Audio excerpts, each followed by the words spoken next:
Akademi TV Program Kepemimpinan, Indonesia Lebih Baik dan Indonesia Bisa.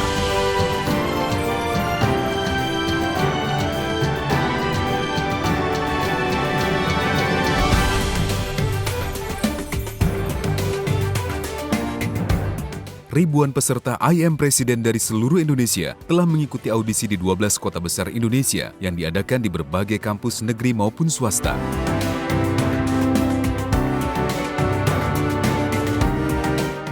Mereka putra-putri terbaik bangsa, mewakili masing-masing daerahnya untuk digali kemampuannya menjadi seorang pemimpin negara di masa depan, yakni seorang presiden Indonesia di tahun 2030.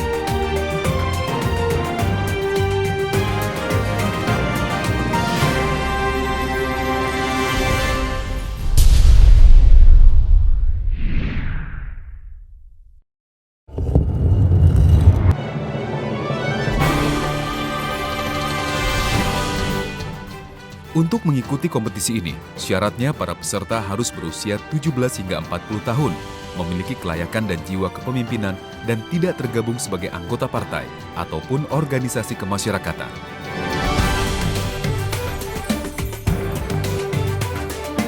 35 peserta yang telah lolos akan maju mengikuti karantina di Jakarta. Dan dari kompetisi ini, peserta yang lolos 10 besar akan berkesempatan mengikuti studi tour bersama Program Director I Am Presiden ke UEA Dubai dan Abu Dhabi. Dan tak hanya itu, sebagai juara I Am Presiden Season 2012-2013, pemenang akan mendapatkan uang tunai senilai 1,7 miliar rupiah. Dan yang tak kalah penting adalah berhak menyandang predikat sebagai juara I Am Presiden.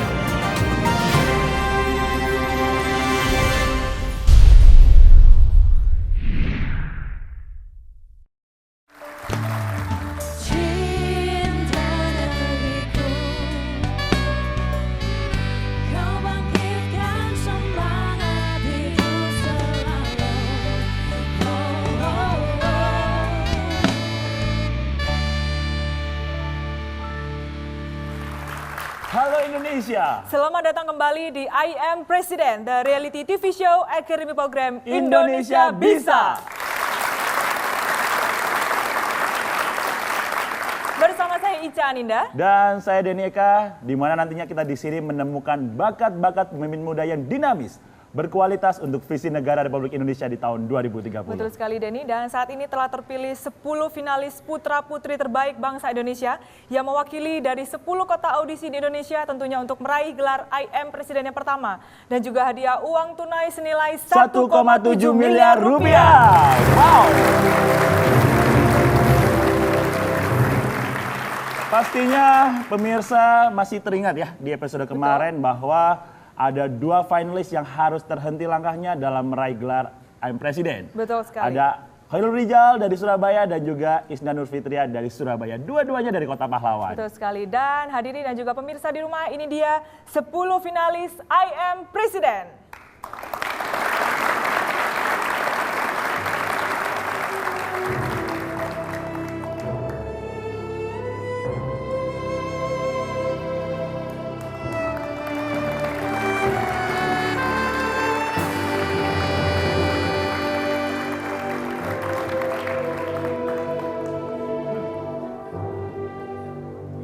Ya pemirsa, 10 finalis I Am Presiden telah terpilih dan nantinya mereka akan tereliminasi menjadi hanya 7 orang saja. Ya. Namun sebelum itu mereka harus melalui 3 tantangan dan dalam episode kali ini mereka akan melalui tantangan yang pertama yaitu debat antar kabinet dan juga grup oposisi. Wow, luar biasa. Dan kini saatnya untuk kita perkenalkan Dewan Juri yang akan bertugas pada malam hari ini.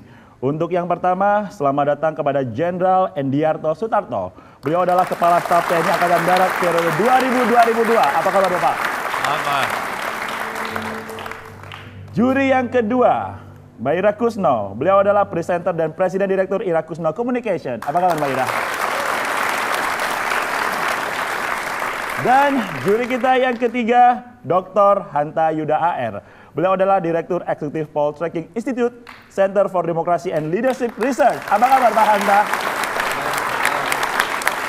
Luar biasa sekali ya ketiga dewan juri kita Betul. kali ini, apalagi kita bisa ada di hadapan Mbak Ira Kusno, luar biasa sekali ya. Perasaan Ya. saya sangat tidak karuan nih di depan Mbak Ira Kusno ya. Baik, Untuk kami persilakan untuk finalis untuk Iya. bisa mempersiapkan kabinet dan juga oposisi. Nantinya kita akan saksikan penampilan mereka. Pastinya di sini akan terjadi debat yang sangat luar biasa, betul Ica. sekali. Untuk itu kami persilakan kepada 10 finalis untuk kembali ke tempat dan pastinya mereka akan mempersiapkan siapa yang akan menjadi kabinet dan siapa yang menjadi grup oposisi ya. Ya. Dan tentunya seperti episode kemarin kita ingin mengetahui pendapat dari Dewan Juri tentang program dari Presiden, IM ya? Presiden. Mungkin yang pertama dari Bapak Endiartono Sutarto. Bapak, mungkin bagaimana pendapat Bapak tentang program IM Presiden kali ini? Karena ini merupakan program pertama di dunia kali ini di Indonesia.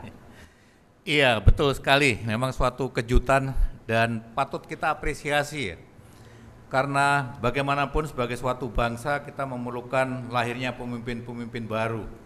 Dan melalui program seperti ini saya percaya bahwa kita akan mendapatkan pemimpin yang betul-betul mampu memahami apa permasalahan bangsanya dan kemana bangsa ini akan dibawa ke depan. Luar biasa sekali ya. Iya. Tentunya banyak sekali harapan yang diberikan Bapak kepada para peserta, nantinya bisa menjadi inspirasi masyarakat Indonesia untuk kedepannya Bapak ya. Betul sekali. Iya. Kalau Mbak Ira Kusno sendiri bagaimana Mbak pendapat Mbak Ira tentang IM Presiden kali ini? Ya, terima kasih Denny dan Ica. Kalau Ica tadi gemetar lihat saya, karena mungkin ini senior gitu Pak. Kalau saya gemetar di sampingnya Pak Jenderal. Walaupun kalau nggak pakai seragam beda banget ya Mas Sandra ya. Baik, 3 hal untuk program IM Presiden. Pertama adalah konsepnya original untuk mencari bibit pemimpin muda di Indonesia tahun 2030, itu harus kita apresiasi. Kemudian ada durasi yang cukup untuk memilih mereka. Durasi yang pendek memungkinkan orang menunjukkan hanya citra atau gambarannya. Tapi durasi yang cukup akan membuat kita tahu kapasitas orang itu sebenarnya, juga ketulusan dia ketika dia menjadi seorang presiden. Catatan yang ketiga adalah yang terpenting, output. Sesudah ini apa? 3 orang akan jadi pemenang, tapi saat ini finalis adalah semua pemenang. Dari seluruh 10 daerah di Indonesia, luar biasa jadi finalis. Jadi artinya walaupun tidak terpilih, 10 orang ini atau 12 sampai saat ini ya, ini adalah pemenang. Dan bagaimana mereka bisa menunjukkan sampai nanti ketulusan mereka, komitmen untuk Indonesia bisa lebih baik dan lebih bersih di 2030. Indonesia harus bisa, Ica. Dan memang 10 finalis ini adalah 10 putra-putri terbaik bangsa Indonesia yang sudah terpilih menjadi yang terbaik dari 10 kota audisi yang pastinya akan memberikan sesuatu yang berbeda oleh bangsa Indonesia ya. Ya. Tentunya kami berharap agar 10 finalis IM Presiden ini mungkin bisa menginspirasi pemirsa di rumah dan juga calon presiden ya Pak ya. Semoga mungkin ide-ide yang diberikan oleh pemuda-pemudi, kan mereka masih muda nih ya dari seluruh Indonesia. Paling tidak hari ini Iya. ada calon presiden 2014 bisa belajar mulai kali menginspirasi Pak Jenderal Sutarto. Semoga bisa terinspirasi ya Bapak ya. Baik. Baik pemirsa, jangan kemana-mana karena sesaat lagi kita akan menyaksikan debat kabinet IM Presiden. Pastinya seru sekali. Iya, tetap di IM Presiden, the reality TV show akhiri program Indonesia bisa! Indonesia akan tampil sebagai ibu kota dunia. Ini nomor 1 di bidang ini, tapi kemudian rakyatnya hidup dengan kemelaratan.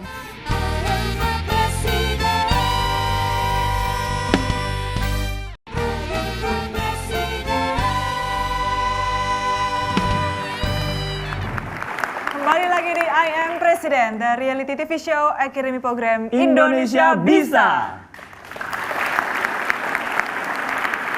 Dan Ica, seperti kita akan informasikan kepada pemirsa bahwa tadi di backstage itu para finalis itu sempat terjadi perdebatan yang sangat seru, Ica. Iya. Untuk menentukan siapakah yang menjadi presiden, siapakah yang menjadi kabinet, dan siapakah yang menjadi oposisi. Iya. Luar biasa sekali. Pastinya di episode kali ini karena sangat seru sekali ya, karena Ya. sesi debat ini pastinya mereka akan memperebutkan gelar siapa yang terbaik dan juga akan mempertahankan visi misi mereka di tahun 2030 pasti sekuat mungkin. Betul Dan sekali. akhirnya mereka sudah memutuskan untuk kabinet pertama ada Baban Sarbana dari Jakarta, Yen Apriani dari Bandung, Shirley Anavita dari Praudisi Jakarta, Faisal Arif dari Yogyakarta dan juga Hartrun Tuwene dari Manado.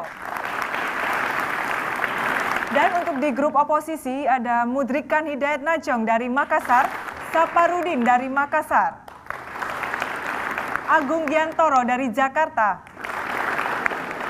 Yandi Chow dari Pontianak, dan juga M. Syaiful dari Bandung. Pastinya pemirsa di rumah dan kita berdua sudah tidak sabar untuk Betul. mengetahui betapa serunya debat kabinet AM Presiden kali ini. Dan yang lebih menambah seru bahwa yang bertindak sebagai moderator pada kesempatan kali ini yaitu Mbak Ira Kusno dan Mas Hanta Yuda. Wow. Saya persilakan untuk moderator bisa menuju ke panggung.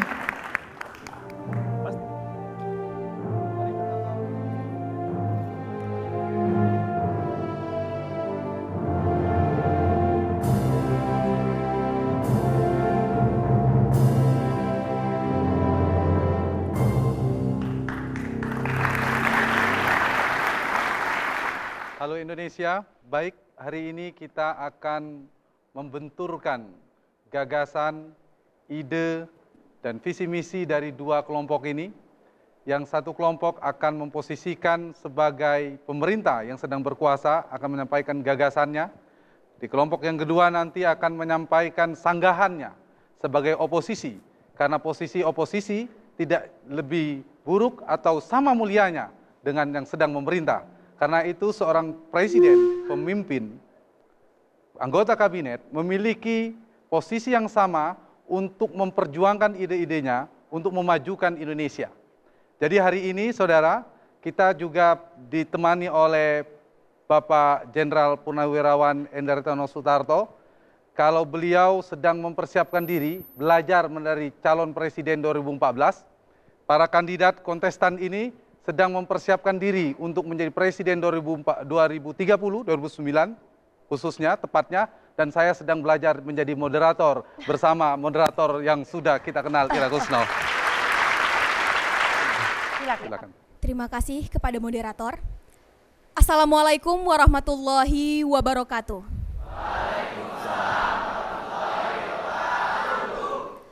Ketika desentralisasi telah berpindah ke kawasan Asia, maka Indonesia sebagai negara berkembang dan berpotensi di Asia harus mampu memiliki visi yang jauh ke depan untuk membangun negaranya. Mengingat Indonesia memiliki demografis dan geopolitik yang sangat strategis, maka di tahun 2030 Indonesia akan tampil sebagai ibu kota dunia. Indonesia sebagai ibu kota dunia akan direalisasikan melalui signifikan antara 4 stakeholder. Yang pertama adalah ibu kota perdagangan dan investasi. Yang kedua adalah ibu kota pendidikan. Yang ketiga adalah ibu kota pariwisata dan budaya. Dan yang keempat adalah ibu kota bahari dan lingkungan. Ibu kota perdagangan dan investasi akan terwujud melalui pemerataan produktivitas dengan membangun 7 pusat akselerasi pembangunan ekonomi di 7 wilayah Indonesia dengan basic dan spesifikasi yang disesuaikan dengan masing-masing potensi alam. Hal tersebut akan didukung dengan pembangunan infrastruktur dan kebijakan yang ramah baik terhadap birokrasi maupun investasi. Kemudian Indonesia sebagai ibu kota pendidikan akan didukung melalui EVI, edukasi, teknologi, dan inovasi yang menjadi support system terhadap 7 pusat akselerasi pembangunan wilayah di seluruh Indonesia, sehingga akan muncul manusia dan bibit-bibit berkualitas yang siap dan berpendidikan taraf internasional di seluruh wilayah Indonesia. Yang ketiga, Indonesia sebagai ibu kota pariwisata dan budaya melalui konsep digitalisasi data budaya Indonesia dan dunia. Sehingga di tahun 2030, Indonesia akan tampil menjadi satu-satunya negara yang memiliki Digital International Culture Museum. Hal tersebut juga akan didukung melalui pembangunan Little Indonesia di beberapa kota dunia.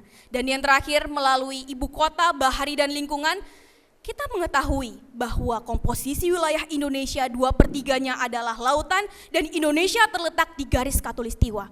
Sehingga Indonesia di tahun 2030 akan tampil sebagai pusat biosfer dan biodiversity, yaitu penyedia oksigen dunia dan menjadi keanekaragaman hayati dunia. Keempat stakeholder tersebut akan membentuk the diamond of the world sehingga terwujudnya Indonesia sebagai ibu kota dunia. Indonesia 2030, Indonesia ibu kota dunia bisa. Demikian, wassalamualaikum warahmatullahi wabarakatuh.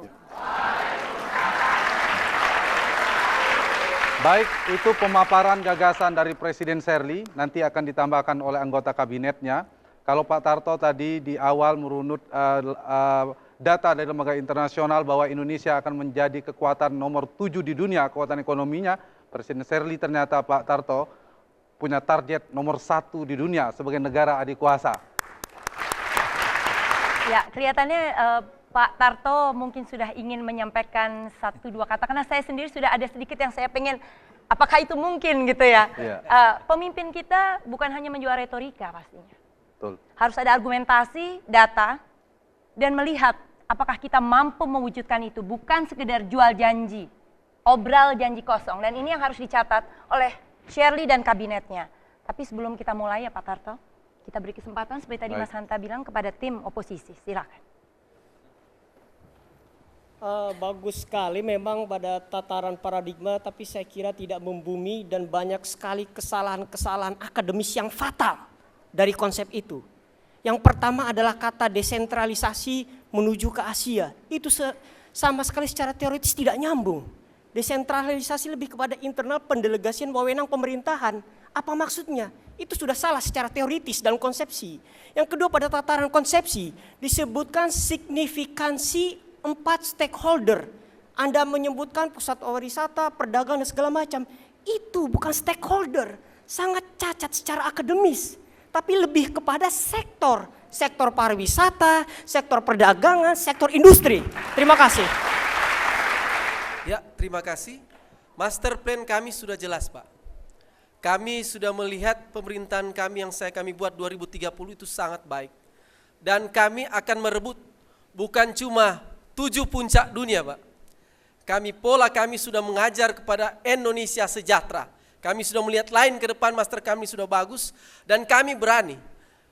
Gigi kami bisa dicabut oleh Ibu Ira Kusno jika pemerintahan kami tidak bisa mengabulkan hal itu. Jadi kami bisa menduduki seluruh puncak di dunia dan kami siap mundur dan dicabut giginya oleh Ibu Ira Kusno jika hal itu tidak terwujud. Terima kasih. Baik.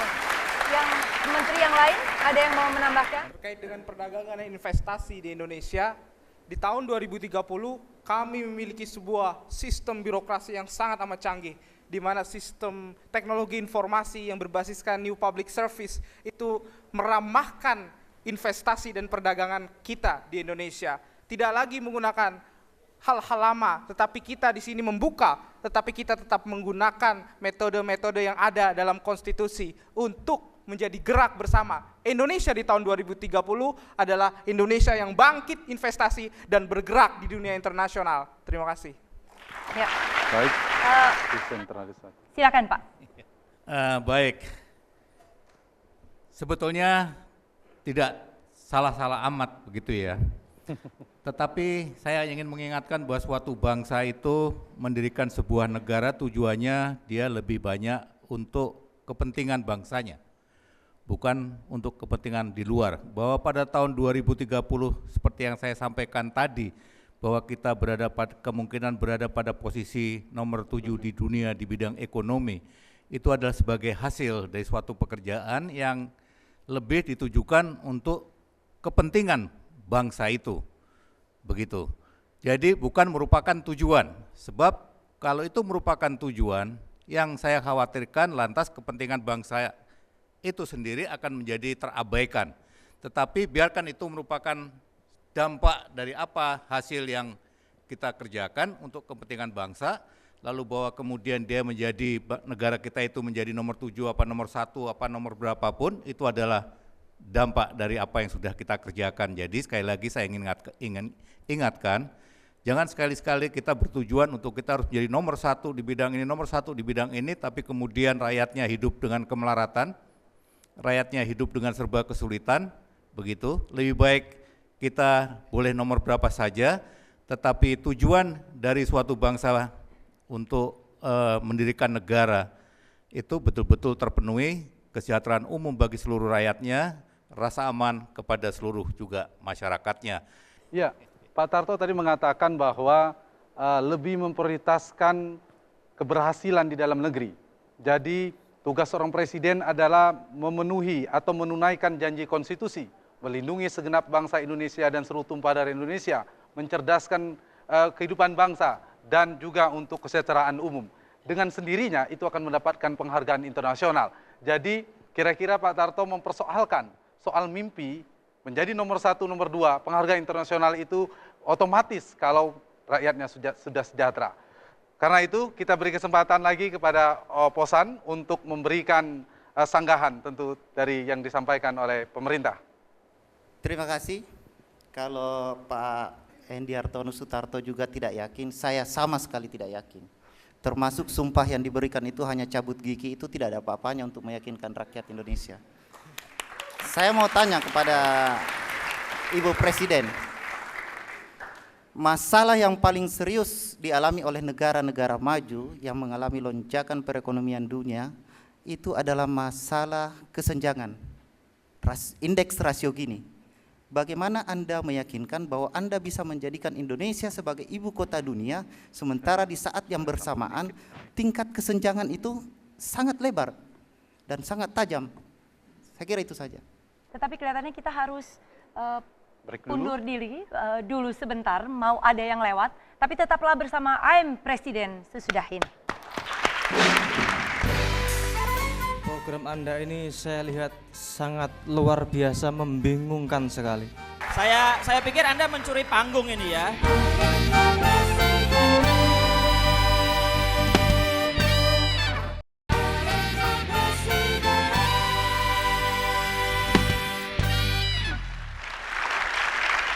Ya, kita kembali bersama-sama dalam I'm Presiden, the reality show. Ya. Dan tadi Presiden Shirley serta kabinetnya sudah menyatakan bagaimana argumen mereka Indonesia bisa menjadi ibu kota dunia. Sementara dari tim oposisi menyatakan bahwa hal tersebut tidak realistis. Memang mungkin kami mendengar apa yang disampaikan, kami mungkin kurang sempurna dalam retorika, tapi kami insya Allah 100% akan bekerja keras untuk mengeksekusi setiap gagasan yang akan kami sampaikan tadi. Saya pikir Presiden Agung ini dari sekian banyak kebaikan yang telah disampaikan oleh Presiden kami, itu melihat kekeliruan. Padahal sesungguhnya kalau kita lihat gagasannya, niat tulusnya, insya Allah kita akan bersama-sama membangun Indonesia ini menuju kesejahteraan seperti yang disampaikan oleh Bapak tadi. Dan kami menjamin bahwa kemajuan yang ingin dicapai oleh Indonesia saat ini adalah bagian dari upaya untuk mensejahterakan masyarakat. Kita memang terbiasa mengingatkan, kadang-kadang kalau banyak hal yang baik itu selalu terganjal oleh satu yang kecil yang tidak baik. Saya sudah menyampaikan kami menerima, mengakui bahwa ada ketidaksempurnaan dalam retorika, tapi kami berjanji yang untuk kami butuhkan adalah penjelasan terhadap ketidaksempurnaan itu, bukan ditutup dengan kesempurnaan yang Anda miliki itu. Sudah dijelaskan. Ya, artinya tolong itu diperbaiki dan kami ingin lakukan satu koreksi sudah yang dijelaskan. tepat. Program Anda ini saya lihat sangat luar biasa, membingungkan sekali.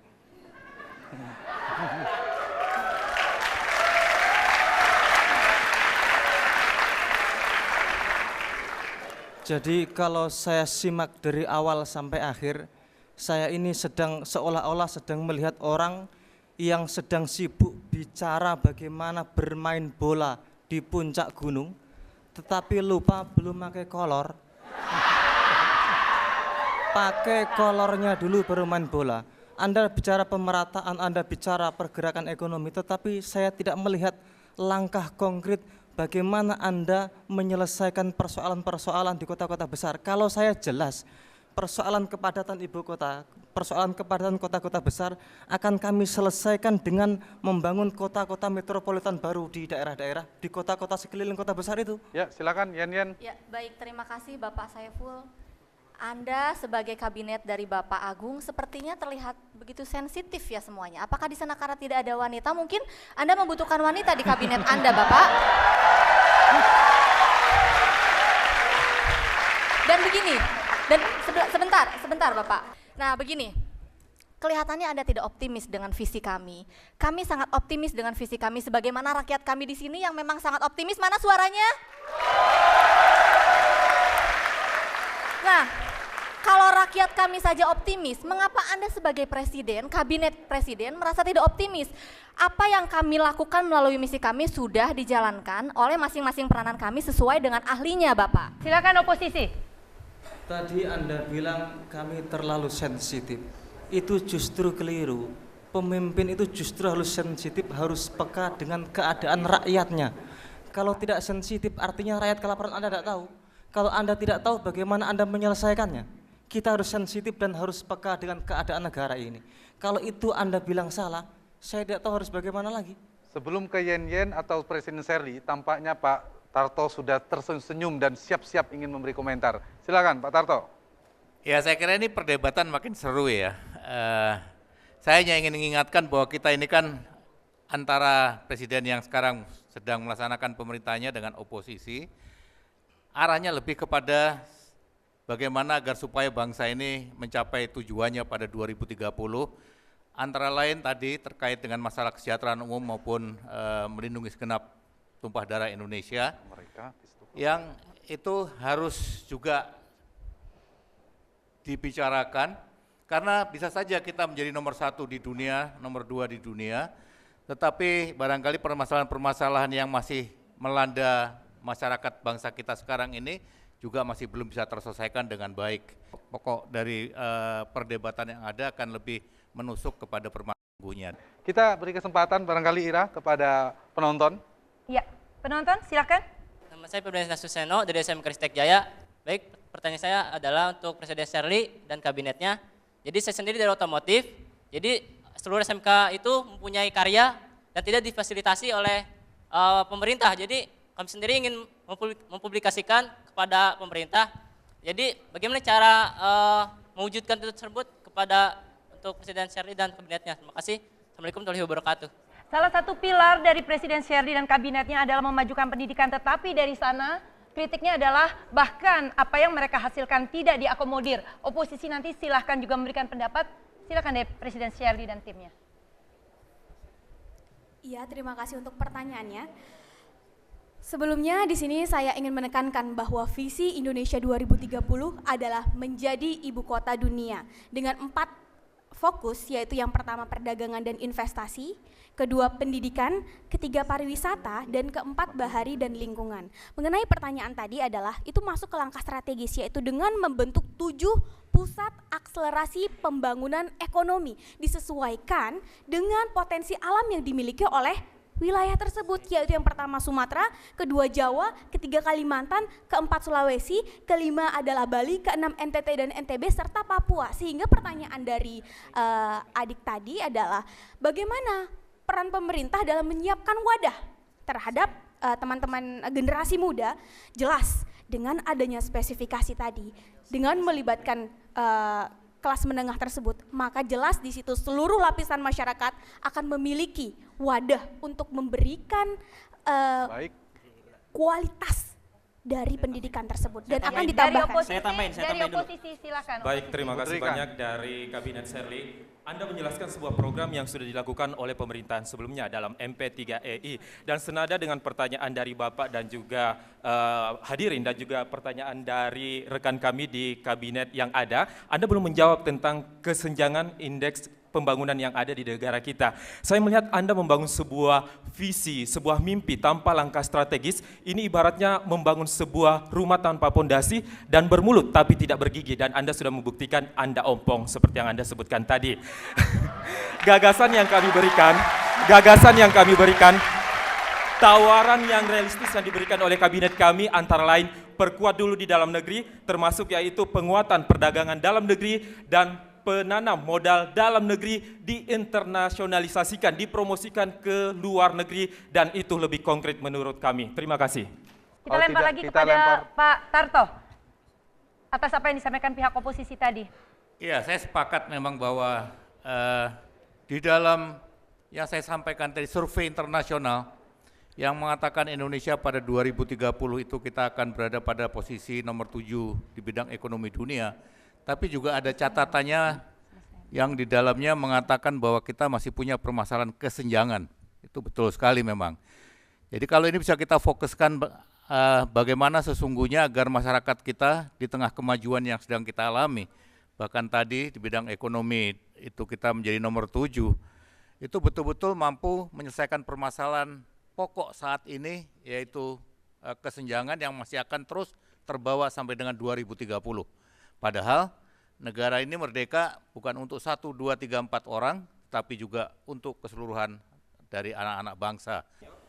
Terima kasih. Memang kita di mata dunia internasional memiliki pertumbuhan ekonomi yang bagus, tapi di balik itu ada masalah kesenjangan seperti yang tadi disebutkan. Kenapa? Karena industri yang maju tidak menyerap tenaga kerja yang banyak. Oleh karena itu pada 2030 apapun kemajuan yang kita akan alami harus berdampak pada daya serap tenaga kerja dan menyelesaikan permasalahan sosial.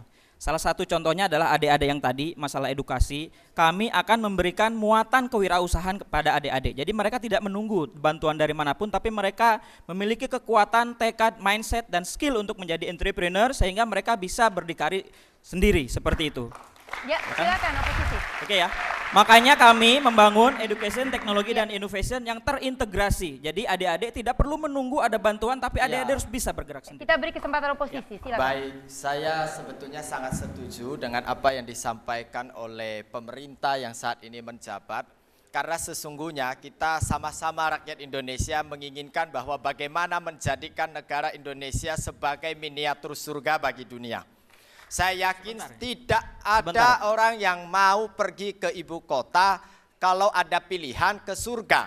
Jadi akan lebih baik menjadikan Indonesia surga bagi dunia daripada ibu kota dunia. Itu yang saya pikir mungkin Anda perlu mencuri. dipahami. Terima kasih. Sebentar. Saya pikir Anda mencuri panggung ini ya. Ini kita bagian kita untuk mempromosikan visi kita, kemudian kenapa Anda kemudian menjelaskan Enggak, visi Anda? kami ada memberikan waktunya. saran Ada bahwa waktunya kalau Anda kita ingin berbicara satu perubahan, siapkan regulasi yang jelas, instrumen yang jelas, kemudian perangkat yang jelas, implementasi yang jelas. Jadi rakyat saat ini membutuhkan apa yang real yang kita lakukan dan apa dampak kepada mereka. Apakah mereka saat ini bisa sekolah dengan gratis, mendapatkan pelayanan kesehatan dengan cuma-cuma, itu yang dibutuhkan. Yang kami jawab kepada adik-adik yang tadi, ya. Kami akan integrasikan mata pelajaran kewirausahaan kepada dunia pendidikan sehingga setiap dunia pendidikan adalah terintegrasi dengan teknologi dan inovasi. Kita tidak bicara masalah kurikulum tapi bicara masalah biaya. Baik. Oposisi. Kita beri kesempatan. Ya, kita beri Ya, kesempatan. terima kasih. Kita bukan drill atau lagi latihan ini dalam kemiliteran, tapi kita bicara real. Kita bicara real, tapi terima kasih untuk kritikan Anda. Soekarno katakan kritikan sama bobotnya dengan dukungan. Jadi kita harus bersama, bersatu padu untuk merajut Indonesia menuju masyarakat sejahtera. Terima kasih. Secara singkat, saya ingin mengatakan dari kelompok pemerintah tadi punya mimpi besar untuk menjadikan Indonesia sebagai ibu kota dunia. Singkatnya ingin menjadikan Indonesia sebagai negara adikuasa. Tetapi catatan dari Pak Tarto, dari penonton, dari kelompok oposisi juga, termasuk dari IRA, master plan-nya tidak jelas, belum jelas. Harus ada tahapan-tahapan, harus ada lebih realistis. Jadi banyak catatan yang tidak realistis.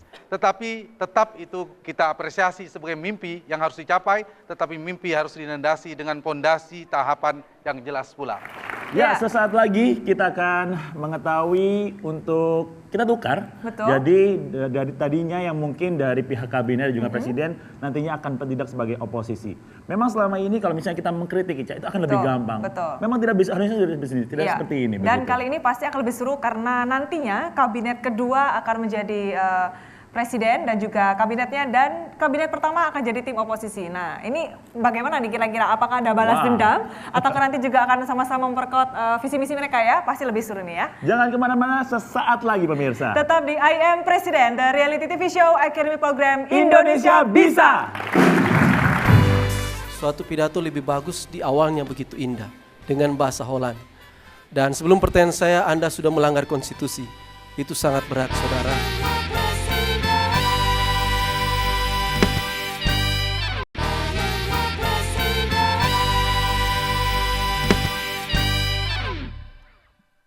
Assalamualaikum warahmatullahi wabarakatuh. Waalaikumsalam. Salam sejahtera rakyatku. Filosof Belanda, kelahiran Indonesia pernah mengatakan, "Men kan de honger, van en bedelaar, niets telen de door, granen in de hentas stappen." Rasa laparnya seorang pengemis tidak bisa hilang hanya dengan memberikan kitab undang-undang atau hukum. Kata kuncinya adalah apa? Kemakmuran. Sejarah dunia membuktikan bahwa kemakmuran sebuah bangsa atau negara selalu ditentukan oleh perdagangan, Dan itu adalah kunci kemajuan ekonomi. Sriwijaya abad 78 telah membuktikan menguasai perdagangan dunia dengan menguasai lalu lintas perdagangan dunia Selat Malaka, diteruskan oleh Majapahit abad 14. Dan pemerintahan saya akan mewujudkan kembali sejarah itu dalam format modern dan keunggulan yang canggih. Ada paradigma, ada strategi, ada kebijakan, ada program. Paradigmanya adalah menjadikan Indonesia sebagai pusat perdagangan dunia. Strateginya apa? 2 strategi. Strategi pertama adalah memadukan antara keunggulan komparatif ala Adam Smith dan David Ricardo dengan keunggulan kompetitif ala Michael Porter dengan mengandalkan sumber daya alam dan sumber daya manusia plus teknologi. Strategi kedua adalah bagaimana memadukan 2 model perdagangan dunia. Model pertama adalah model mediasi atau sebagai broker. Itu dilakukan oleh Singapura dan Hong Kong. Dan kemudian oleh Dubai saat ini. Kemudian model kedua adalah model produksi. Membangun industri sendiri untuk kemudian diperdagangkan kepada dunia. Itu dilakukan oleh Jepang. Itu dilakukan oleh Korea Selatan. Dan itu dilakukan oleh China dan India saat ini. Kita memadukan 2 model itu. Dengan strategi tadi, mudah-mudahan diharapkan kita akan mampu mewujudkan Indonesia pusat perdagangan dunia. Itu strategi. Kebijakannya adalah yang kami sebut Indonesia Incorporation. Dengan didasari pemikiran bahwa perdagangan haruslah ada produksi atau industri. Karena harus ada yang didagangkan, kecuali harga diri bangsa tidak bisa didagangkan. Setelah produksi industri harus ada apa? Investasi. Sehingga linkage keterkaitan antara perdagangan, industri, investasi harus suatu siklus terpadu. Dan itu yang disebut Indonesia Incorporation. Itu bahasa keren. Tapi bahasa sederhananya adalah yang disebut akademik riset bekerja sama dengan wira usaha berdaya guna. Yang saya singkat Arya Wiguna.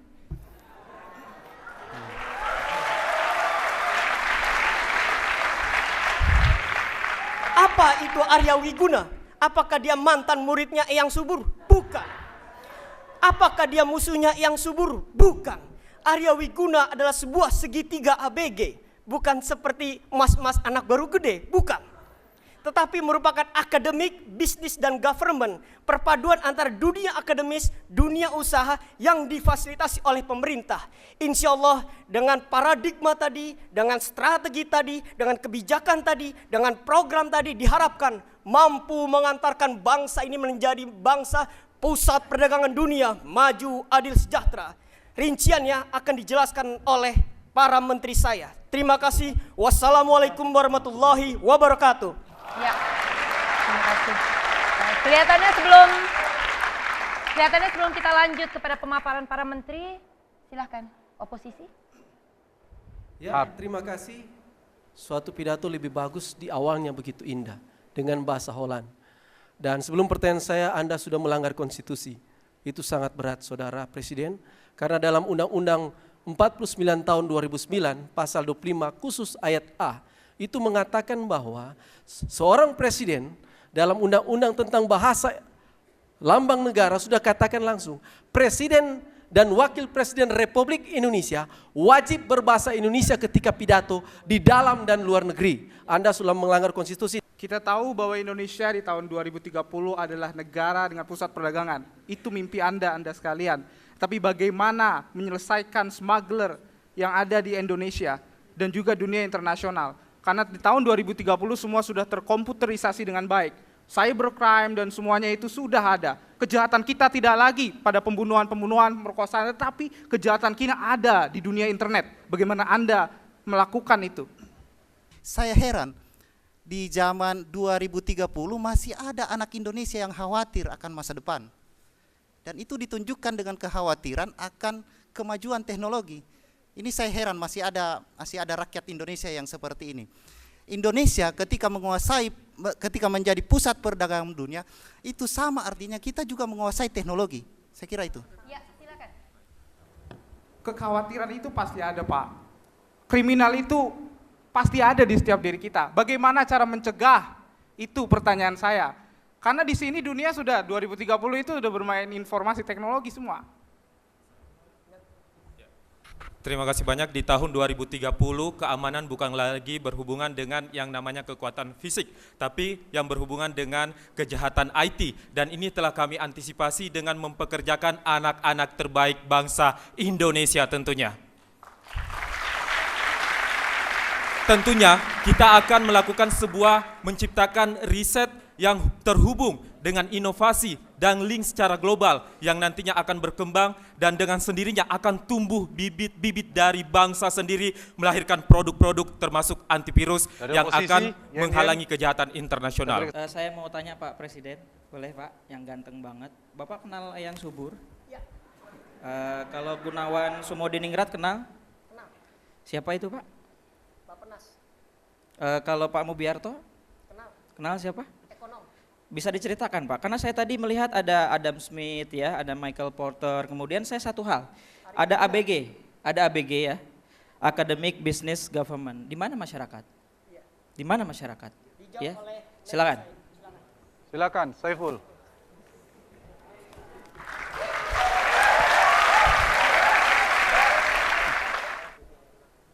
Yang Anda tanyakan di mana masyarakat?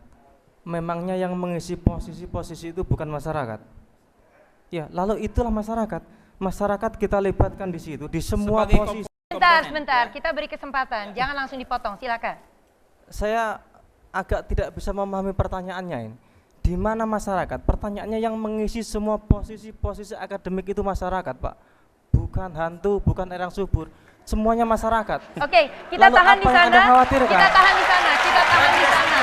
Silakan. Silakan. Tahan. Masyarakat ada. Baban. Ada sendiri. Tahan Tempatnya dulu. ada, beda dengan akademik memang masyarakat memang manusia Indonesia, tapi masyarakat ada sendiri.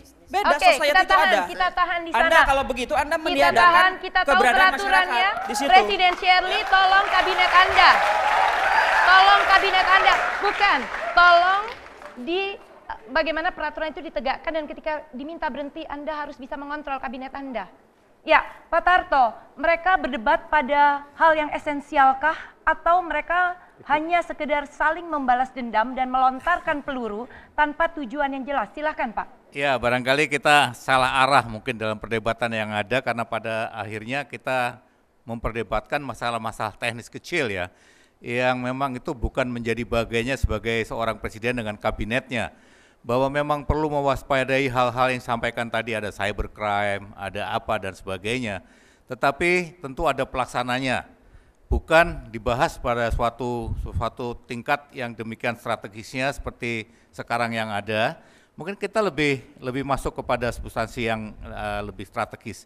Kira-kira tadi kalau pertanyaannya mengapa harus menjadi perdagangan, walaupun sejarah mengatakan dari perdagangan itulah kita melihat ada beberapa negara yang lalu menjadi maju. Tetapi apakah memang hanya sekedar perdagangan? Lalu bagaimana dengan sektor-sektor lainnya yang itu juga sangat penting bagi kelangsungan kehidupan berbangsa dan bernegara? Di mana konsep yang ada dari pemerintahan yang sekarang berkuasa? Kira-kira seperti itulah yang mestinya harus kita perdebatkan. Lalu kalau kemudian jawabannya dianggap jauh dari apa yang ada pada benak para oposan, itulah.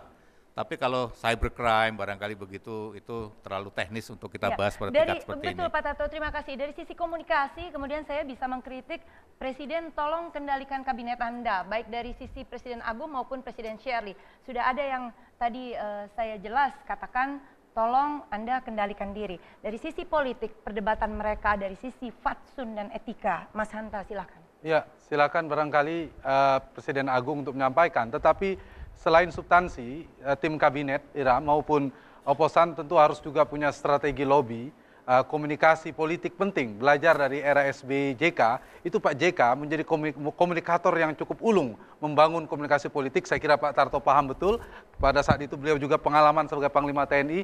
Ilmu-ilmu seperti itu juga dipentingkan seorang pemimpin selain gagasan dan ide-ide cemerlang. Silakan dari Presiden Agung. Iya, saya kembalikan lagi ke substansi. bahwa tadi seperti diungkapkan oleh Pak Tarto, kira-kira sektor-sektor apa yang lain yang perlu diberdaya gunakan untuk mengembangkan tidak hanya porsi perdagangan ini. Tadi saya sudah katakan selain sektor perdagangan ada yang disebut sektor industri. Di belakang sektor industri ada yang disebut aspek investasi. Di sektor industri dan perdagangan itu kita ada terobosan baru. Kita tidak memecah Departemen Perdagangan dan Industri, tetapi kita menggabungkan seperti yang dilakukan oleh Jepang dan Korea Selatan. Jadi di situ disebutkan bahwa Departemen Perindustrian dan Perdagangan digabung dengan Departemen Industri. Satu, pada tataran institusi. Kemudian pada tataran legislasi atau kebijakan, kita untuk mengembangkan perdagangan jelas harus mengembangkan investasi. Yang disebut tadi saya katakan ada Special Economic Zone, kawan ekonomi khusus. Dengan legislasinya adalah Undang-Undang Nomor 25 2007 disesuaikan dengan Undang-Undang Nomor 3 2004 tentang pemerintahan daerah. Jadi antara Undang-Undang Penanaman Modal dan Undang-Undang Pemerintahan Daerah kita sinkronkan untuk menghasilkan sebuah solusi yang lebih atraktif bagi perdagangan kita. Terima kasih. Silakan dari Serli.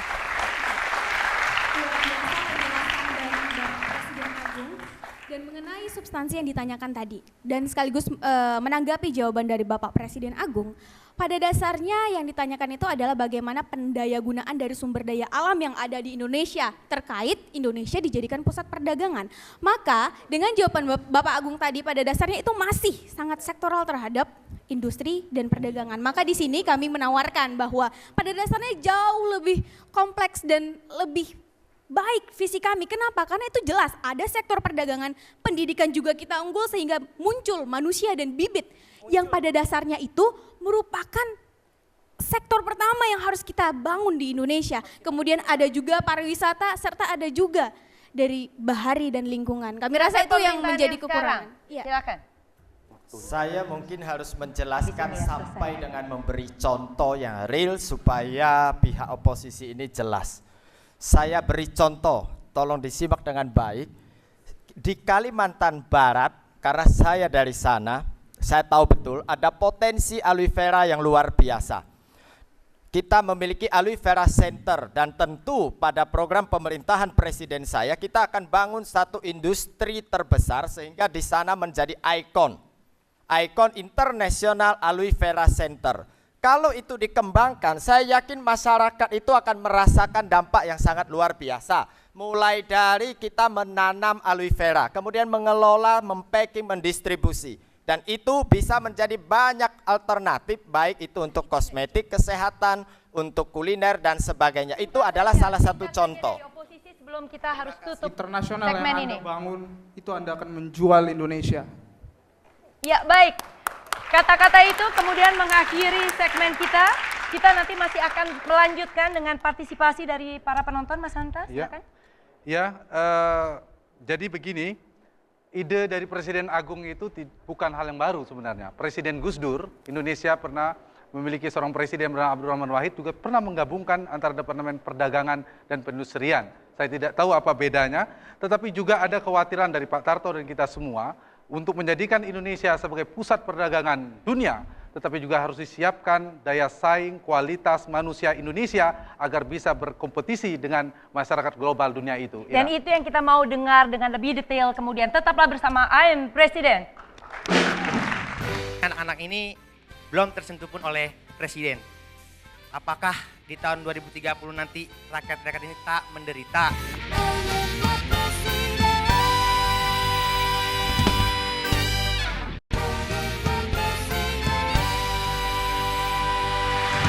Ya, kita kembali ke I Am Presiden. Sepertinya cukup seru ya Ira. Tidak kalah serunya perdebatan calon Presiden Republik Indonesia di 2004 maupun 2009. Dan Ira Kusno pernah memoderatori debat kandidat Presiden 2004 kalau tidak salah ya. Dan saya kira mereka juga punya, Pak Tarto juga saya kira punya kualitas yang bisa dibanggakan, potensial untuk memimpin Indonesia ke depan. Saya mau menanggapi pertanyaan Pak Tarto sekaligus menanggapi rekan saya Pak Faisal. Tadi Pak Tarto menanyakan langkah nyata apa yang diambil untuk mewujudkan Indonesia menjadi pusat perdagangan dunia. Salah satu yang disampaikan teman saya adalah dengan membangun budidaya aloe vera di mana Pak Yandi? Di Kalimantan Barat. Yang jelas itu akan menyerap tenaga kerja dan berpotensi besar untuk diekspor. Tetapi program yang sedemikian jelasnya itu saya tidak paham kenapa dianggap menjual negara. Tetapi tetap saya hormati itu, biarlah rakyat yang menilai sebetulnya siapa yang tidak mengerti bagaimana mengelola negara. Menjual negara itu adalah menjual sumber daya alam, Pak. Sekarang saya ingin tanya, kita sebagai pemerintah, kita harus tegas. Anda itu perspektifnya apa? Kita harus berani sekarang. Sebagai calon pemimpin, kita harus berani. Anda berdiri di pihak mana? Dan saya berdiri di pihak mana? Dan pihak saya itu mata itu adalah menjual negara Anda, Pak. Silakan. Semua negara di dunia, Amerika, China, dimanapun, Brazil, selalu mengelola potensi sumber daya alamnya semaksimal mungkin. Tujuan pertamanya adalah untuk memenuhi kebutuhan domestik, dan yang kedua adalah untuk diekspor. Kalau ekspor itu dianggap menjual negara, Pak, tidak ada negara yang akan mengekspor sumber daya alamnya. Barangkali Saipul kita beri kesempatan pada Shirley. Maaf, tadi Pak Yandi mengatakan bahwa akan mengundang investasi asing untuk mengelola.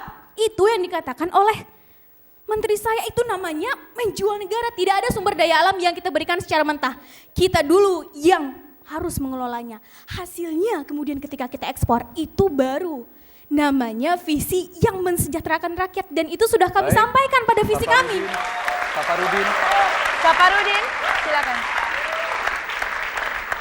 Saudara Presiden Shirley, ini agak aneh ini, ada seorang presiden yang berpikir sangat sempit melihat masa depan Indonesia.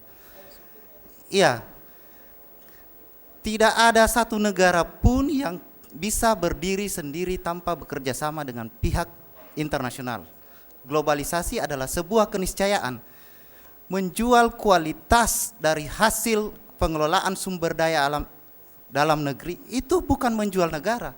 Itu kita mengekspor untuk menambah pendapatan negara. Investasi dibutuhkan untuk memungkinkan negara menjadi lebih maju. Silakan, Bapak. Itu bukan menjual negara. Terima kasih. Ada satu statement yang saya pikir harus Anda koreksi ya, Bapak Yandi, temannya Pak Epul. Itu dikatakan mengelola sumber daya dengan mengundang investasi asing. Titik tekannya di situ. Kenapa Anda merasa kok tidak inferiority complex itu, merasa rendah diri? Kenapa kita tidak mengelola itu sendiri baru kita mengekspornya keluar? Kenapa? Silakan Yandi. Saya pikir memang ini harus dicermati dengan matang oleh oposisi. Jadi sekali lagi saya minta dicermati. Dalam rangka mengelola potensi sumber daya alam yang kita miliki, ada sumber daya alam yang kita secara nasional mampu mengelola dan kita memiliki investor lokal ataupun investor nasional. Pada skala kita ingin menduniakan produk itu, tentu kita perlu mengundang investasi datang ke Indonesia, tidak serta-merta kita menjual potensi alam Indonesia. Tapi kita perlu melakukan satu kombinasi, menyeragamkan sehingga apapun yang kita produksi, karena ini berbicara skala 2030 adalah pasar bebas. Produk kita harus mendunia, tentu dunia harus tahu tentang itu. Mungkin itu yang perlu dicermati lebih jauh. Tanggapannya. Oposisi. Ya, memang Undang-Undang Dasar 1945 pasal 33 sudah jelas, memang itu bisa dikelola oleh negara. Dan memang bukan oleh swasta. Ingat sekali lagi, oleh negara bukan oleh swasta. Dan tujuan utamanya kesejahteraan rakyat. Saya heran sekali Anda tidak percaya kepada sumber daya manusia kita atau sumber daya kita untuk bisa mengelola itu sebagai sumber daya alam. Potensi itu kita lihat juga bukan cuma di situ, tetapi juga kelautan kita dan banyak lagi. Saya kira itu juga perhatikan, dan sangguplah Anda yakin bahwa sumber daya manusia Indonesia itu mampu untuk bisa berbuat. Terima kasih. Kita lanjutkan, kita berikan waktu kepada Pak Tarto untuk mengomentari, karena tadi pertanyaan Pak Tarto adalah pada apapun yang mau dilakukan, bagaimana sumber daya alamnya, dan tolong pemerintah itu di-highlight, diberi tekanan bagaimana mau mengatur itu. Sudah mulai masuk ke sumber daya manusia, tetapi tetap berkutat kepada hal-hal yang sebenarnya saat ini juga sudah dilakukan, dan di 2030 belum ada yang baru yang ditawarkan. Silakan Pak Tarto. Pertanyaan saya, dalam kondisi yang seperti itu, apakah kita masih akan melaksanakan suatu strategi yang sama? Artinya saat kita bisa mengeksploitasi sumber daya alam kita sebesar-besarnya, lalu kemudian ini kita ekspor sebanyak-banyaknya, gas kita sebagai contoh, batu bara kita sekarang ini sebagai contoh. Apakah ini juga akan merugikan di kelak kemudian hari, di mana kalau kita belum menemukan energi yang terbarukan, belum menemukan energi alternatif dan masih menggunakan energi yang dari sumber daya alam, suatu saat barangkali kita sudah tidak lagi memiliki apapun untuk energi kita dan kita harus tergantung dengan luar negeri begitu. Tetapi saya sangat percaya bahwa pada 2030 tidak lagi sepantasnya kita kemudian tidak lagi masih belum punya kemampuan teknologi maupun belum cukup modal untuk bisa kita mengeksploitasi sumber daya alam kita sendiri. Jadi barangkali kedua hal ini yang bisa diperdebatkan, bagaimana sesungguhnya kebijakan kita dalam menganukan sumber daya alam, utamanya yang menyangkut hajat hidup orang banyak. Terima kasih. Jadi Pak Tarto ini selain mantan Panglima TNI, beliau juga pernah mengawasi Pertamina kalau tidak salah Pak. Beliau tahu betul seluk-beluknya dan saya kira sudah masuk pada inti persoalan. Dan sebenarnya beliau butuh ketegasan pilihan kebijakan dari Kabinet Agung. Silakan Agung. Saya pertegas bahwa kita tidak menjual negara. Ada 4 aset strategis negara yang tidak kita serahkan sepenuhnya kepada asing. 1 adalah energi, itu ada migas dan pertambangan. Yang kedua adalah pangan. Yang ketiga adalah telekomunikasi. Yang keempat adalah keuangan, sirkulasi keuangan. Khususnya masalah energi dituangkan dalam Undang-Undang Nomor 22 Tahun 2001 tentang migas. Lalu kemudian Undang-Undang Nomor 48 Tahun 2009. Di situ sudah ada kewajiban untuk melakukan renegosiasi kontrak.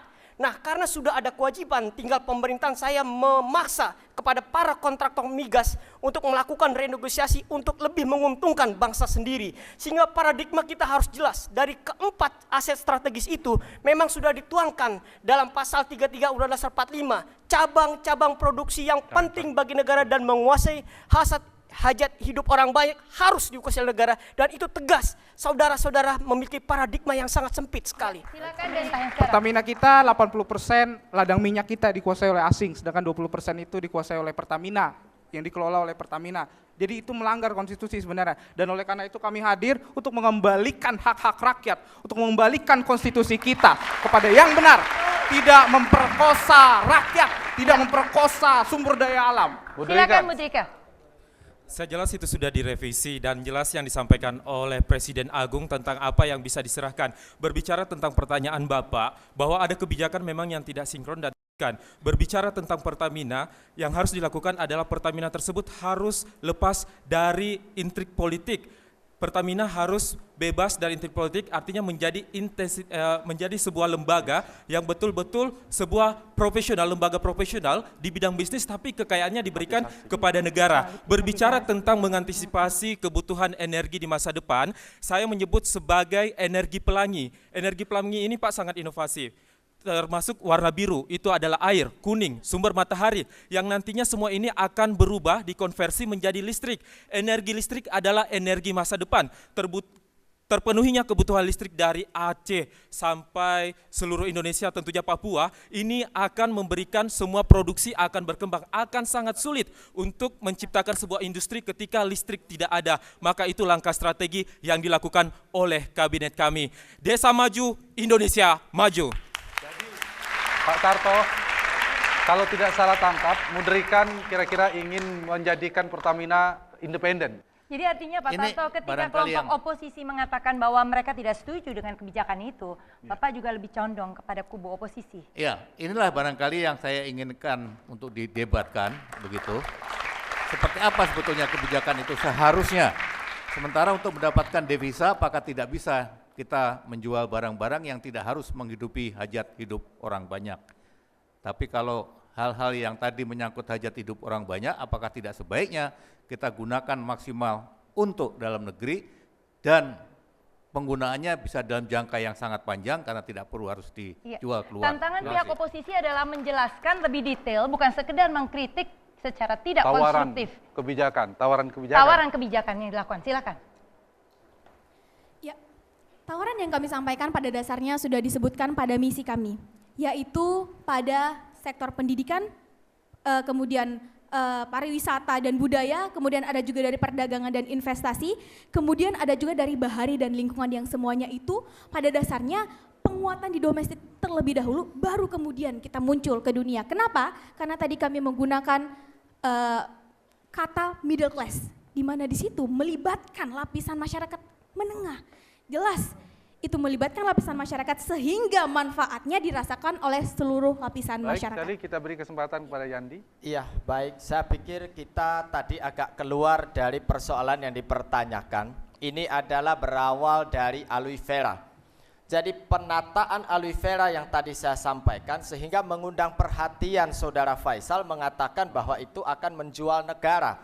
Sebetulnya Pak Faisal harus pahami aloe vera itu bukan sumber daya alam seperti batu bara, kemudian ditanggapi menjadi minyak dan sebagainya. Pemerintahan kami jelas tadi menyampaikan bahwa program perminyakan dan segala sesuatu terkait energi itu belum kami sampaikan secara detail terekspor tadi, tapi kita bahas kepada aloe vera. Ya, Kemudian silakan, pemahaman pihak Anda dari ke situ. oposisi. Terima kasih. Silakan. Mengenai aloe vera, investor mencari investor. Saat ini sumber daya alam sudah dieksploitasi. Mengapa Anda tidak fokus saja pada sumber daya manusia yang memang bisa mengelola lingkungan untuk meningkatkan taraf hidup mereka? Saya yakin bahwa apa yang Anda tawarkan mengenai kreatif tadi, itu saya yakin bahwa itu pula akan dikuasai oleh bangsa asing. Oleh karenanya visi kami tentunya lebih baik dan lebih menjanjikan ketimbang visi Anda sebagai presiden. Begitu. Yang mau mengajukan pertanyaan? Saya bertanya kepada hakim dan eksposisi bahwa tadi ya saya dengar itu temanya sama tentang masih program-programnya internasional. Sedangkan pada tahun 2013 ini rakyat atau remaja ini, anak-anak ini belum tersentuh pun oleh presiden. Apakah di tahun 2030 nanti rakyat-rakyat ini tak menderita atau dengan apa yang di eksposisi ini tentang pendidikan yang tadi tentang otomotif sarananya, apakah di tahun 2030 itu nanti presiden peduli terhadap rakyatnya? Rakyatnya itu mau dibawa kemana? Baik. Ya. Kalian satu lagi. Silakan. Saiful. Terima kasih pertanyaannya Adinda, pertanyaan yang sangat bagus sekali.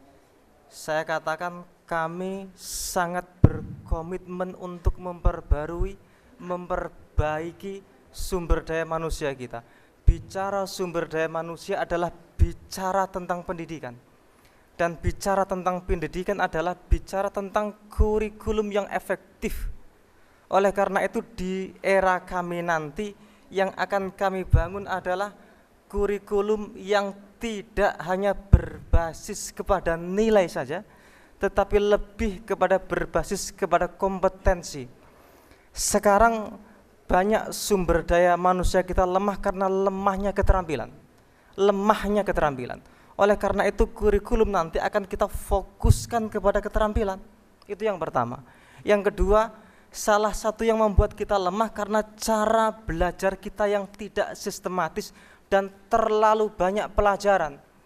Ini bukannya menjadi paham tetapi menjadi pusing. Ya, silakan. Baik. Dari pihak Baban oposisi ya. dari pihak Saya jawab oposisi. pakai sebuah simulasi, boleh sedikit saja? Silakan. Oke, silakan semuanya memejamkan mata. Semuanya memejamkan mata. Dan itu akan kami bawa ke sana seperti Anda akan dituntun oleh sebuah kompas menuju arah utara yang benar. Jadi itu tujuan kami.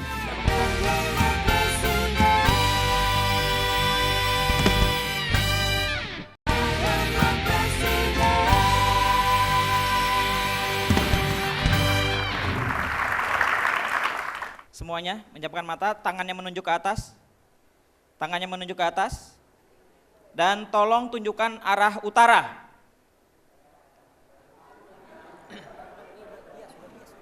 Tolong tunjukkan arah utara. Oke, turun semua.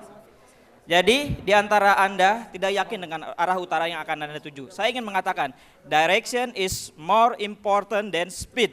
Arah itu lebih penting daripada kecepatan. Saudara Saiful tadi mengatakan keterampilan. Itu adalah speed. Tapi kami yakin bahwa adik-adik semua ketika 2030 akan menuju pada satu arah, yaitu masyarakat Indonesia yang cerdas, sejahtera dan cerdas. Dan itu akan kami bawa ke sana seperti Anda akan dituntun oleh sebuah kompas menuju arah utara yang benar. Jadi itu tujuan kami. Terima kasih. Kita tahan dulu. Kita akan minta kesempatan satu lagi kepada penonton untuk mengajukan komentar atau pertanyaan. Silakan. Nama saya Erwin Lastianto. Saya adalah staf pengajar dari SMK Nasional Depok. Yang ingin saya tanyakan adalah ketika sumber daya manusia dimajukan, tadi salah satunya dengan memajukan kompetensi atau keahlian. Kalau kita lihat, pasti akan berkembang. Yang terpenting adalah bukan kompetensi yang harus dimajukan, tetapi attitude, tingkah laku, sikap, kepribadian, akhlak. Bagaimana Anda sebagai seorang pemimpin di tahun 2030 memperbaiki tingkah laku, akhlak pribadi manusia, sumber daya manusia di Indonesia.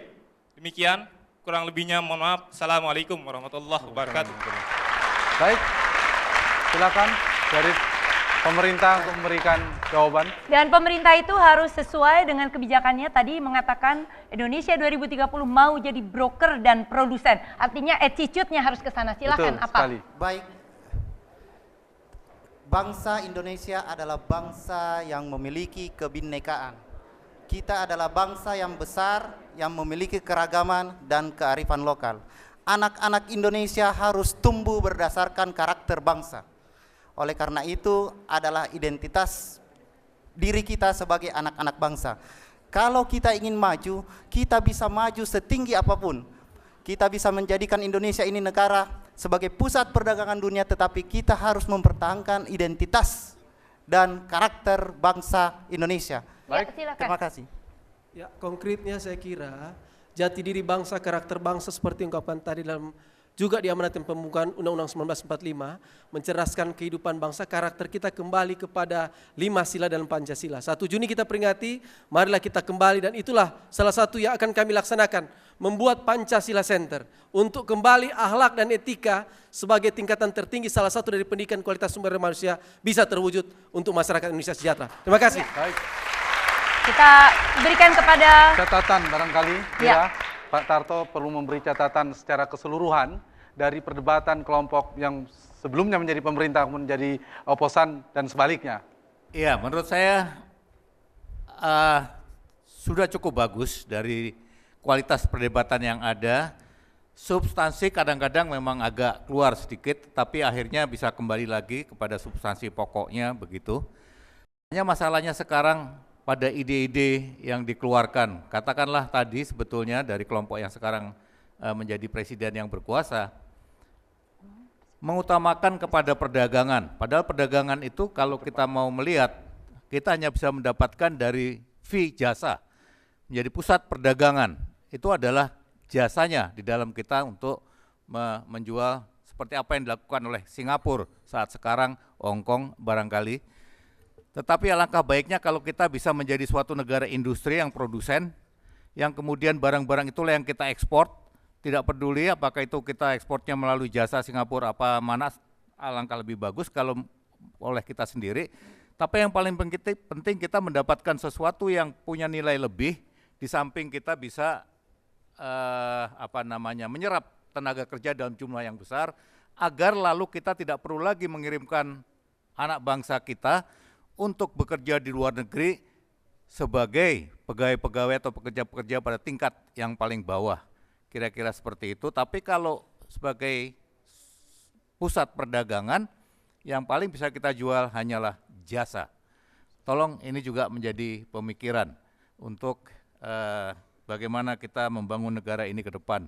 Begitu kira-kira. Ya, sebelum kita menutup ini Mas Hanta dan kita kembalikan kepada Denny dan Ica, kita beri kesempatan kepada baik pemerintah yang sekarang maupun pihak oposisi untuk lebih menegaskan visi dan misi mereka tanpa terpengaruh keduanya. Jadi katakan bagaimana Anda percaya bahwa 2030 Indonesia bisa menjadi pusat perdagangan, singkat, demikian juga apa yang menurut pihak oposisi tidak realistis dan harusnya bagaimana. Silakan. Iya, 3 komponen yang jelas dalam paradigma pusat perdagangan dunia. Pertama adalah sektor perdagangan itu sendiri, yang kedua adalah pusat produksi atau industri, yang ketiga adalah investasi. Dari 3 trikotomo ini diharapkan kita menjadi sebuah negara industri sekaligus agraris yang paling maju di dunia, tidak hanya menjadikan kita sebagai jasa perdagangan, tapi kita sendiri memproduksi sehingga kita menggabungkan 2 model perekonomian yang paling canggih, yaitu Dubai dengan Uni Emirat Arab ya, dan kemudian Cina. Dari penggabungan 2 model ala khas Indonesia ini diharapkan kita mampu membawa Garuda menuju maju, adil, sejahtera. Terima kasih. Langsung silakan dari pihak Presiden Shirley, oposisi.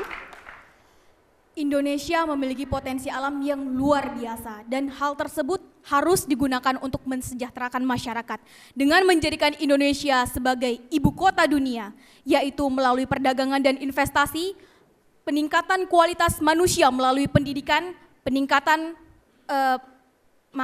pariwisata dan budaya, lalu juga peningkatan di bidang bahari dan lingkungan. Maka kami percaya Indonesia tidak hanya baik di mata internasional, tapi mampu mensejahterakan setiap lapisan masyarakat dengan tingkat kualitas manusia yang mampu memberikan kualitas bagi setiap lapisan masyarakat. Terima kasih. Baik, Ira, dari perdebatan ini paling tidak melalui program ini mereka memberikan contoh sikap kritisme kepada partai-partai kita seharusnya mengorbitkan pemimpin, menyeleksi pemimpin, mengusung calon presiden partai politik harus didahului dengan membedah visi misi mereka, kapasitas mereka, kompetensi mereka sehingga rakyat tahu apa yang akan dilakukan oleh pemimpin ke depan.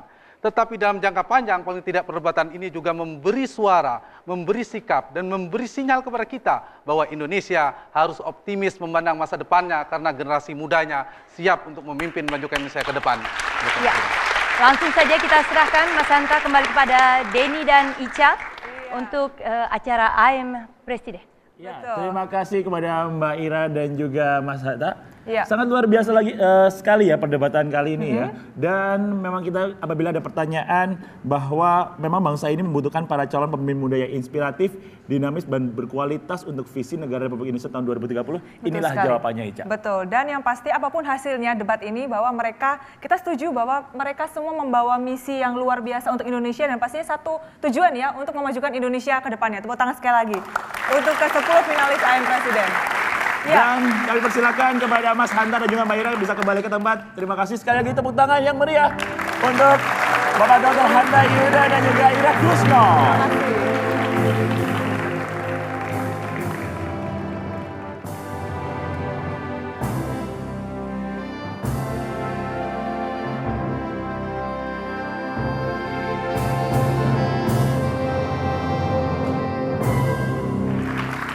Kembali lagi di I Am Presiden, the reality TV show akhirnya program Indonesia Bisa. Pemirsa, 10 finalis telah melaksanakan tugasnya yang pertama dengan baik, yaitu debat kabinet I Am Presiden. Betul sekali, dan seperti kita temukan tadi bahwa banyak sekali finalis yang unik ya. Betul. Ada juga Agung Giantoro dari Jakarta yang selalu punya istilah-istilah yang menggelitik telinga ya pasti. Ada ABG, ada yang subur, ada area Wiguna, luar biasa sekali ya. Dan juga saya juga favoritkan Saiful yang setiap kali perkataannya selalu membuat kita menunggu. Betul. Lama gitu ya kalau ngomong. Betul sekali. Namun tantangan hari ini tidak sampai di sini saja. Ya. Nanti mereka akan harus menjalani tantangan 2 lagi untuk tahu siapakah yang berhak untuk masuk ke 7 besar I Am Presiden.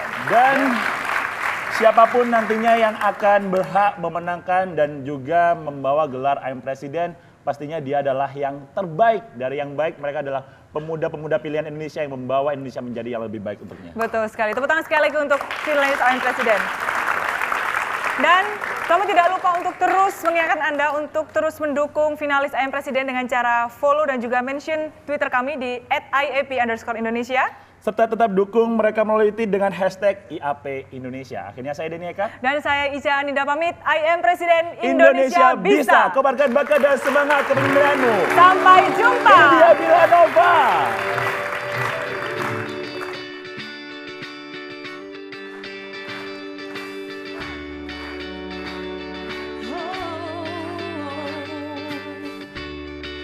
Semua bisa ikut nyanyi ya. Mimpi adalah kunci untuk kita menaklukkan dunia. Berlarilah tanpa lelah sampai